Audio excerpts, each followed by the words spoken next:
Yo, c'est Sars. Comme je l'avais teasé il y a quelques semaines, eh bien on va s'ouvrir du Flesh and Blood, en tout cas à partir de samedi. Mais avant d'en ouvrir, eh bien je souhaitais vous faire un petit dossier, voilà, pour vous présenter le jeu, les cartes et le groupe qui se cache derrière ce TCG du moment.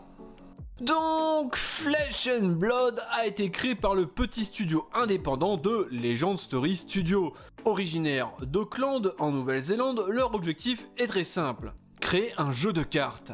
Non, plus sérieusement, leur but était de créer un jeu de cartes innovant afin de fédérer tous les joueurs. Notre mission est de rassembler les joueurs dans la chair et le sang à travers le langage commun de jouer à de grands jeux. Voilà le fameux leitmotiv du studio.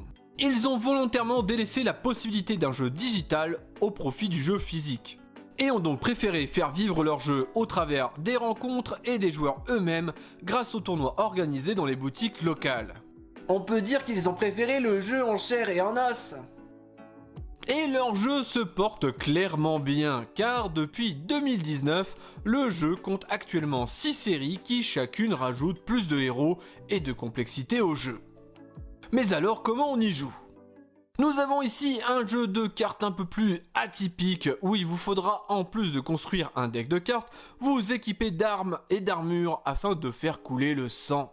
Pour cela, vous devez placer, avant même que la partie commence, tous les équipements que vous utiliserez lors de cette partie. Ceci vous donnant des effets divers et variés, ou vous permettant aussi de parer. Bien évidemment, vous contrôlerez encore une fois un héros qu'il faudra disposer aussi sur la table avant que la partie commence. Celui-ci vous indiquera la capacité maximale de votre main ainsi que ses points de vie. Pour simplifier, toutes les cartes ont une valeur d'attaque et une valeur de défense. La valeur d'attaque est le nombre de points de vie que vous enlèverez à votre adversaire si vous jouez la carte, et la valeur de défense est le nombre de dégâts que vous préviendrez lorsque vous défendrez. Vous aurez juste besoin pour cela de défausser la carte dans le cimetière. Les cartes ont aussi un coût en ressources et une capacité de pitch. La première valeur est le nombre de ressources qu'il vous faudra pour jouer cette carte, et la seconde valeur est le nombre de ressources que vous allez récupérer si vous pitchez la carte, si vous la défaussez en gros. Pour cela, il vous faudra la mettre dans une zone bien précise et donc vous enlevez la possibilité de la jouer. À la fin de votre tour, toutes les cartes qui ont été pitchées retournent en dessous du deck. Une autre particularité est que vous aurez la possibilité de mettre une carte dans votre arsenal, c'est-à-dire de mettre une carte face cachée que vous vous réservez de jouer à vos prochains tours. Et enfin, sachez que vous piochez à la fin de votre tour. Donc si vous décidez de vous défendre avec vos cartes, vous aurez donc moins de possibilités lors de votre offensive.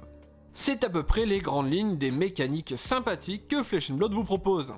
Le jeu se proposera alors d'être compétitif, et ce dans divers formats: Blitz, construit, scellé, draft et même un mode multijoueur. A noter que selon les formats, il sera préférable d'utiliser les versions jeunes des héros, modifiant ainsi le nombre de points de vie que vous disposerez au début de la partie. C'est bien de savoir y jouer, mais qu'en est-il de l'aspect collection ?